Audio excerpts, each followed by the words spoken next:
ku soo dhawaada mar kale iyo barnaamijkii qubanaha qodobada barnaamijkan caawa aan idinkugu haynana waxaa ka mid ah Israa'iil iyo Xuutiyiinta oo isku dhaartay saacada kadib markii Netanyahu uu sheegay inuu amray duqeyn culus oo lagu qaaday magaalada Sana'a ee dalka Yemen dhinaca kale waxaa soo baxaysa faahfaahin ku aadan qasaaraha ka dhashay duqeyntan iyadoo Xuutiguna ay hadleen abaanduulaha ciidamada Israa'iil oo caawa si rasmi ah u muujiyay inuu ka cagajiidayo dagaalka la doonayo in lagu qabsado magaalada Gaza isagoo ka digay halis inay geli karto nolosha maxaabiista iyo weliba askarta waxaana ku baaqay in la aqbalo heshiis xabad joojin iyo isdhaafsi maxaabiista ah Ukraine oo ku dhawaaqday inay dib u qabsatay tuulooyin ka tirsan gobolka Donetsk oo Ruushku uu horay u qabsaday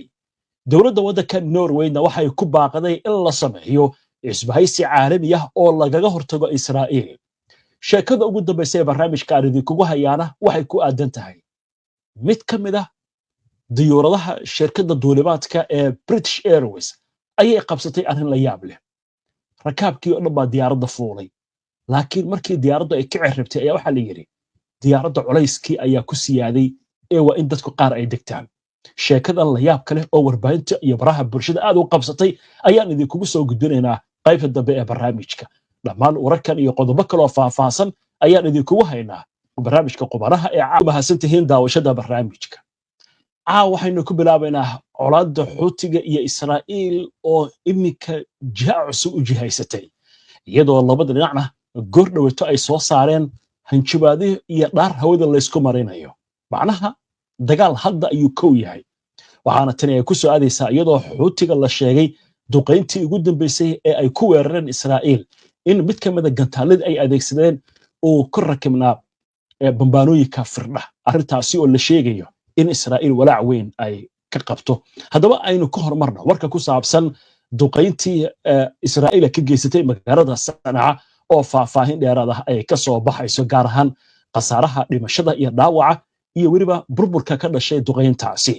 militariga Israa'iil ayaa xaqiijiyay in weerar ay ka fuliyeen gudaha waddanka Yemen iyadoo warbaahinta ku dhow kooxda Ansaarullah ay xaqiijisay in caasimadu ay la kulantay weerar ay qaadeen waa sida warbaahinta hadalka u tiriyay Sahyuuniyadda iyo Mareykanka telefishinka kanaal 12 ee Israa'iil laga leeyahay ayaa sheegaya in ciidamada Israa'iil ay fuliyeen weerar taxan ah oo ay uga jawaabayeen gantaallo iyo diyaaradaha aan duuriyaha lahayn oo Xuutigu ay ku soo weerareen Israa'iil dhinaca kale telefishinka kanaal 13 ee Israa'iil laga leeyahay ayaa isna sheegay in ciidamada Israa'iil ay duqeeyeen saldhig gantaallo oo ku dhow qasriga madaxtooyada ee magaalada Sana'a warbaahinta ku dhow Xuutiyiinta ayaa waxa ay sheegaysaa in duqeyntan lagu dilay 2 qof halka 5 kale lagu dhaawacay inkastoo la sheegayo qasaaruhu intaas inuu ka badan karo waxaana la sheegay in weerarka lagu qaaday xarunta shirkadda shidaalka ee dalka Yemen waxa kaloo la xusay in kooxaha gurmadku ay ku hawlan yihiin daminta dabka ka kacay koonfurta galbeed ee magaalada Sana'a ra'iisul wasaaraha Israa'iil Benjamin Netanyahu ayaa digniin horle wuxuu u jeediyay Xuutiyiinta isagoo ku andacooday in maamulka Xuutiyiinta ee Ansaarullah loo yaqaan uu baranayo qasaaraha culus ee ku aadan weerarada Israa'iil lagu soo qaadayo jawaabta laga bixinayo Netanyahu ayaa waxa intaasi ku daray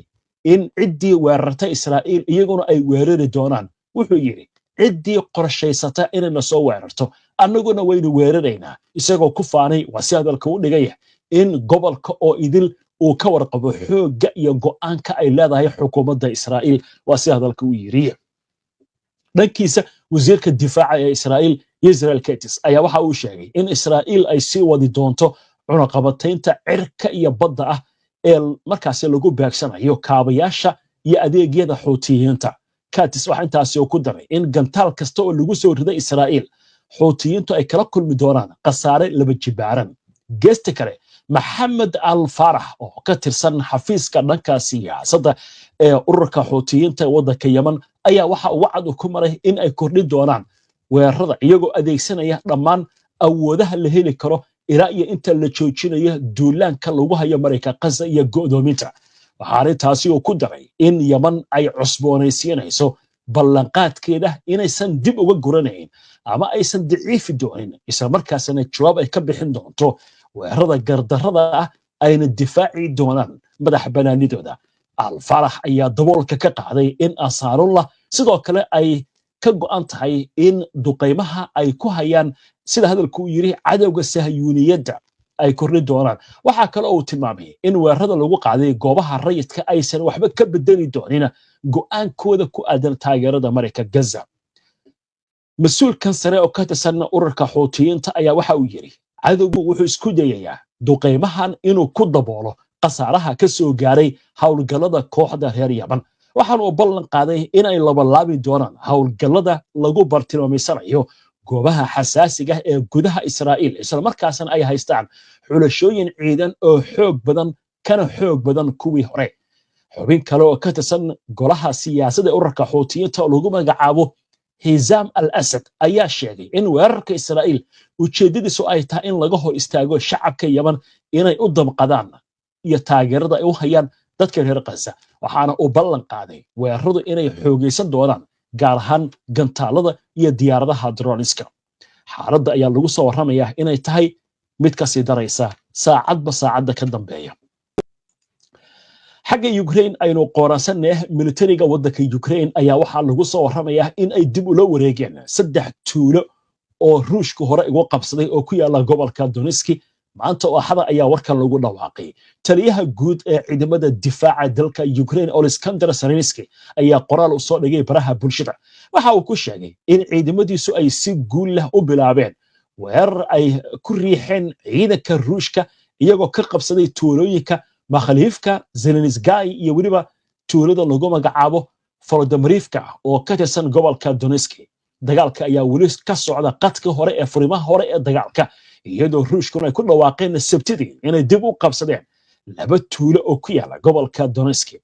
war kale oo la xiriira arrimahani madaxweynaha Ukraine Volodymyr Zelensky ayaa farta ku fiiqay in isaga iyo madaxweynaha Ruushka Vladimir Putin ay kulan yeelan karaan haddii ay noqonayaan kuwo wax ku ool ah oo horumar lagu gaari karo gaar ahaan in la soo afjaro colaadda xilli rajooyinka dadaalada dagaalka lagu soo afjarayo ay sii yaraanayaan. khudbad uu jeediyey isagoo ka hadlayay xuska sanad guuradii 34aad ee madax banaanida Ukraine ee 1991kii xorriyadda ka qaadatay midowga Soviyeeti. Zelensky waxa uu xusay in joogitaanka ciidamada saaxiibada ah ee dhulka Ukraine marka dagaalku uu dhamaado ay tahay mid muhiim ah. wuxuu yiri maanta Mareykanka iyo Yurub waxay isla og yihiin in Ukraine weli si buuxda ay u guuleysan laakiin hubaal ay tahay in aysan guuldarro la kulmi doonin. Ukraine waxay heshay buu yiri madax banaanideeda ma aha buu yiri dhibane laakiin waa dad dagaalyahano ah. Zelensky ayaa hadalkan ka sheegay isagoo kula la qaatay ra'iisul wasaaraha waddanka Canada Mark Carney oo booqasho ku tagay waddankaasi Ukraine. waxaana la sheegayaa in uu u ballan qaaday Canada inay garab istaagi doonto Ukraine. dhanka Ruushka haddii aynu eegno wasiirka arrimaha dibadda ee waddanka Ruushka Sergey Lavrov ayaa waraysi caawa uu bixiyey waxa uu ku sheegay in koox dalal ah oo ka tirsan golaha ammaanka ee qaramada midoobay ay noqdeen kuwa damaanad qaadaya amniga Ukraine. Lavrov waraysi uu siiyey telefishinka NBC News waxa uu sheegay in Putin iyo Trump ay ka wada hadleen arrimaha damaanadda amniga Ukraine isla markaasna madaxweynaha Ruushka uu xusay wada hadaladii Istanbul lagu qabtay 2022 ee fashilmay. waxaana uu tilmaamay in Putin uu ku taagan yahay dhabbihii xilligaasi lagu socday. wuxuu carabka ku adkeeyey in amniga Ukraine ay tahay in lagu damaanad qaado dalalka xubnaha ka ah golaha ammaanka ee qaramada midoobay oo si wada jira arrintaasi u damaanad qaadaya. waxa uu xusay in ay suurtagal tahay in lagu soo dari karo Jarmalka iyo Turkiga iyo weliba dalal kale sida ku cad qoraal ay faafisay wasaaradda arrimaha dibadda ee Ruushka. Lavrov waxa uu yiri dalalka damaanad qaadaya amniga Ukraine waxay markaasi noqon doonaan kuwa dhexdhexaad ah oo aan ku biiri doonin wax isbahaysiya. sidoo kale wuxuu yiri waxaa laga rabaa Ukraine inay ballan qaado in ay dhexdhexaad noqonayso oo aysan ku biirin wax isbahaysiya isla markaasna aysan yeelan hubka nuclearka. wuxuu adkeeyey in xubinimada NATO ee Ukraine ay tahay mid aan la aqbali karin oo Moscow ay ka soo horjeedo isagoo tilmaamaya in tani ay tahay mid lagu ilaalinayo amniga waddanka Ruushka. wakaaladda wararka ee Reuters ayaa toddobaadkii hore soo xigatay ila xogagal ah oo sheegaya in madaxweyne Putin uu dalbanayo in Ukraine ay gebi ahaanba ka tanaasusho gobolka Donbas ee ku yaala bariga dalka Ukraine sidoo kalena ay ka tanaasusho hamigeeda ah inay ku biirtaan NATO laakiin loo baahan yahay inay noqoto waddan dhexaad ah oo aan ku biiran dhammaan dhinacyada xagga siyaasadda isku haya waa hagaag waxaan u gudbaynaa gordhow wararkii ugu dambeeyay ee Gaza abaanduulaha ciidanka Israa'iil oo hadal la yaab la jeediyay isla markaasna ka hadlaya inuu ka cagajiidayo duulaanka lagu qabsanayo marayka Gaza wararkaas iyo qodobo kale Israa'iil waxa la sheegayaa tan iyo saakay duqeynta ay ka geysatay marayka Gaza in lagu dilay dad ka badan 50 qof duqeynta xooggeeda waxa ay ka socotaa bartamaha marayka Gaza halkaasi oo imika ah yoolka militariga Israa'iil ay doonayaan inay gacanta ku dhigaan arrintaasi oo ka dambaysa Netanyahu go'aankiisa la xiriira in la qabsado marayka Gaza laakiin ninkii abaanduulaha ciidanka Israa'iil ahaa oo dagaalkan maamulayay ayaa caawaqayaldhaan soo saaray wuxuuna ka hadlayaa arrintan iyo halista ay xambaarsan tahay gaar ahaan nolosha askarta iyo weliba nolosha maxaabiista oo qatar geli karta haddaba aynu eegno sheeko arrintan ku aadan oo warbaahinta Israa'iil saacadihii la soo dhaafay ay faafinayso warkan oo la xiriira hadalkan uu jeediyey taliyaha guud ee ciidanka Israa'iil Eyal Zamir telefishinka kanaal 13 ayaa ka soo xigtay Eyal Zamir oo sheegaya qatar weyn in ay ku jirto nolosha maxaabiista haddii Israa'iil ay qabsato marayka Gaza waxaana intaasi uu ku daray in qorshahan uu yahay mid dhabarka u ka riixayo ra'iisul wasaaraha Israa'iil Benjamin Netanyahu Zamir ayaa horay wuxuu u muujiyay sida uu cagajiidayo qorshaha qabsashada Gaza waxaana uu tilmaamay in loo baahan yahay in la qaato heshiiska miiska saaran ee Hamas ay aqbashay ee xabad joojinta iyo sii deynta maxaabiista wuxuuna sheegay in heshiiskan uu yahay kii horay uu soo gudbiyay ergeyga Mareykanka ee bariga dhexe Stephen Witkoff oo wax uu laga bedelay wuxuuna yiri waxa haboon in dudub lagu laqo wuxuu xusay in ciidanka Israa'iil ay diyaariyeen xaaladaha heshiis iswadaarsi ah oo la gala Hamas balse hadda wuxuu yiri arrinta waxay gacanta ugu jirtaa Netanyahu taliyaha guud ee ciidanka Israa'iil ayaa ku andacoonaya in magaalada Gaza la qabsan karo laakiin wuxuu yiri Hamas waxa suurtagal ah inay layso maxaabiista isla telefishinkan ayaa waxa uu xusaya in Zamir uu ka cagajiiday si wadista hawlgalka lagu doonayo in lagu qabsado marayka Gaza toddobaadkii hore warbaahinta Israa'iil ayaa ku warantay in wasiirka difaaca Israel Katz iyo taliyaha guud ee ciidamada Eyal Zamir ay ansixiyeen qorshaha lagu qabsanayo magaalada Gaza oo ku salaysan go'aankii dhawaan ka soo baxay golaha amniga iyo kan siyaasadda ee Israa'iil arrinta marka la yaab kale waxay tahay abaanduulaha ciidanka Israa'iil wuxuu leeyahay dagaalkan ma aha dagaal aan sii wada karno nolosha maxaabiista qatar bay galaysaa ciidan kala dhibaato culus ayaa haysata laakiin sidaas oo ay tahay ninkan hawsha waxa uu ka wadaa haddii ay noqon lahayd dagaalka imika la wado ee marayka Gaza iyo xitaa weerarkii maanta lagu qaaday magaalada Sanca ee waddanka Yemen muuqaalkan waxa soo bandhigtay wasaaradda gaashaandhigga ee Israa'iil Eyal Zamir waa ninka taagan gacmaha simanka ku haysta wuxuu la joogaa Netanyahu iyo wasiirka gaashaandhigga Israel Katz oo wasaaradda gaashaandhigga qol ku yaal oo dhulka hoostiisa ka hagaya dagaalka marka su'aalo badan baa la isweydiinaya waxa leeyahay ninkan sidaan u hadlaya haddana hawlgalka dagaalka dhinac kaga jira sidee loo oran karaa arrintan uu ka soo horjeedaa inkastoo baaqiyo loo jeedinayo oo leeyahay haddii aad hor sheegayso ka hor imo xukuumadda oo sheeg in aadan dagaalka galayn waliba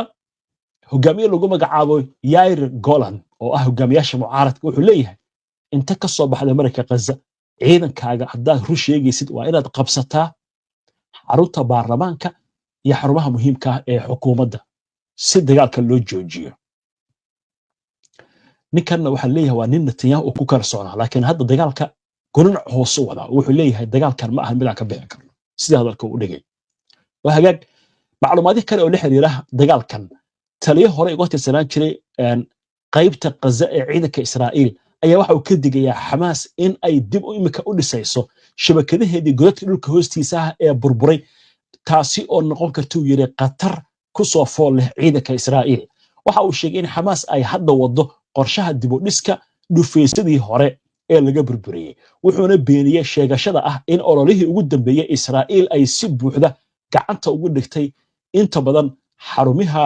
dhulka hoostiisa ee Xamaas dagaalka ay ka wado sarkaalkan wuxuu taasi ku daray in yoolalka Israa'iil ee ah in la soo furto maxaabiista oo la jibiyay Xamaas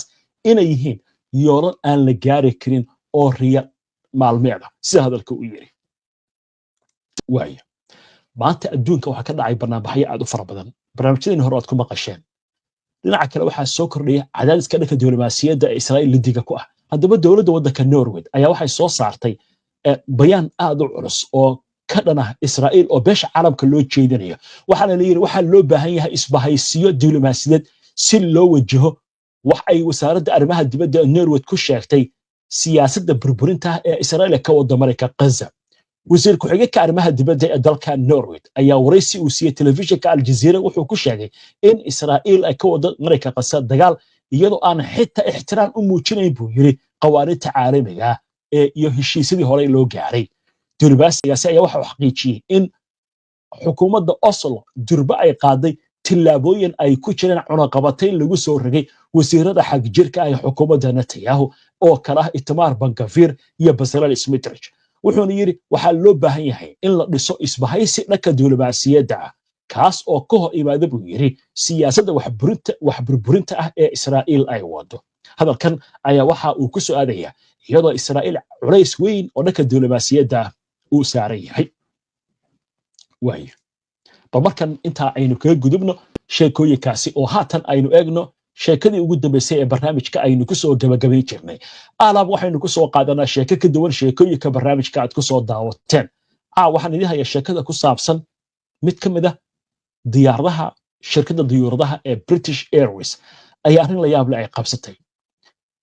garoon ku yaala waddanka Talyaaniga ayay diyaaradani ka soo duulaysa mar alaali markii rakaabkii diyaaradda ay soo wada fuuleen oo cid walba kursigeedii ay fariisatay ayaa dooriyihii wuxuu yiri diyaaradda waxaa loo baahan yahay in la dejiyo 20 qof maxaa dhacay baa la yiri wuxuu leeyahay diyaaradda culayskii baa ka batay haddaba sheekadaas bal aynu eegno waxaa la leeyahay 11kii bishan ayaa 20 qof waxaa laga dejiyay weliba si qasab ah looga dejiyay mid ka mid ah diyaaradaha shirkadda British Airways ay leedahay oo ka soo duulaysa garoonka Florence ee waddanka Talyaaniga xogta ayaa waxay sheegaysaa in dooriyuhu uu sheegay in kulayl daran uu jiro oo gaaraya 35 darajo taas oo sababtay buu yiri cufnaanta hawadu in ay xayirnaato taas oo keeni karta in diyaaraddu ay u baahato shidaal dheeraad ah laakiin waa in la dejiyaa ugu yaraan 20 qof si matoorada diyaaraddu ay ugu shaqeeyaan si fiican diyaaradan oo ahayd baa yiri nooca Imperial ERJ 190 ayaa ku socotay magaalada London waxaana ay ka soo duulaysay garoonka Florence waxaana lagu soo waramayaa in diyaaradda 20 qof laga dejiyay iyadoo lagu soo waramayo in dadka qaarkood ay diideen oo ay leeyihiin anigu kursigayga waan ku fadhiyaaye maxaan uga kacaya sheekada marka waxay noqotay sheeko la yaab leh diyaarad intii loogu talagalay oo dadaha la saaray ayaa waxaa leeyahay waa in dadka la dejiyaa sababtoo shidaal dheeraad diyaaraddu u baahanta waaya baraha bulshada sheekadii qabsatay dadkii diyaaradda laga dejiyay ayaa ka hadlaya xitaa warbaahinta baa hadal haysa waxaa leeyahay arrintan sidaba ku suurtageli kartaa waa hagaag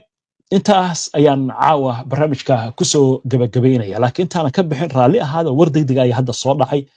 waddanka Yemen duqeyntii Israa'iil caawa ay ka geysatay ama galabta dhaawaca iyo dhimashada ayaa imika kordhay waxaa la leeyahay geeridu 4 qof ayay maraysaa dhaawacuna 71 qof ayuu imika marayaa sida ay xaqiijinayso